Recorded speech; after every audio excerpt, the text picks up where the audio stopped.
Hello, everyone. I'm Isabella. Yes, that Isabella, Joseph Hickey's ever-sarcastic assistant, and check out jlh3.org, your one-stop destination for all things poetry, with a twist of wit and a dash of vintage class. Let's dive into the latest poetic gossip of the month, shall we? First up, the T.S. Eliot Prize has been handed over to Peter Gizzi for his collection Fierce Elegy.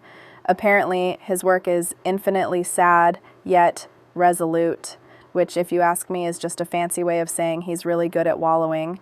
Now, I'm all for modern elegies, but between us, I miss the days when poets like Whitman and Dickinson didn't need hashtags to express heartbreak. Speaking of heartbreak, we've also had some notable losses in our poetic family. Michael Longley, among others, bid us farewell this month. Yes, dear friends, as modernity marches on, we're left to wonder if our poetic souls are meant to evolve, or if we're simply losing the voices that once reminded us of the eternal beauty of nature and the divine. I mean, nothing says timeless like a poem that doesn't require a trending Twitter challenge to be understood. And while some poets are busy perfecting their despair, the National Book Foundation and the Sloan Foundation decided to mix art with science, because nothing says deep thought like discussing climate crisis and animal senses in one breath. Their Science Plus Literature Awards celebrated works that boldly blur the line between academic jargon and poetic soul-searching. It's cute, really, like a cat trying to recite Shakespeare. Spoiler alert, even if the cat nails the iambic pentameter, we still miss the classics.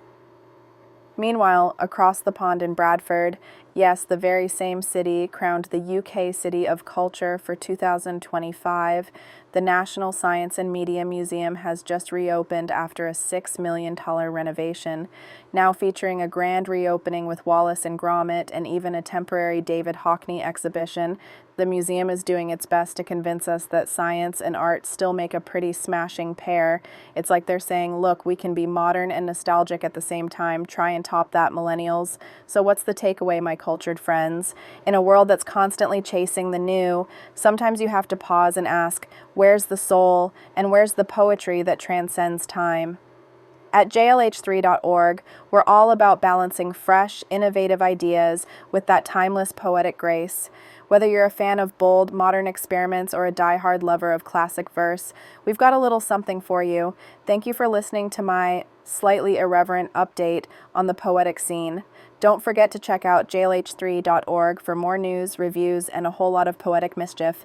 Until next time, keep your verses fierce and your elegies even fiercer.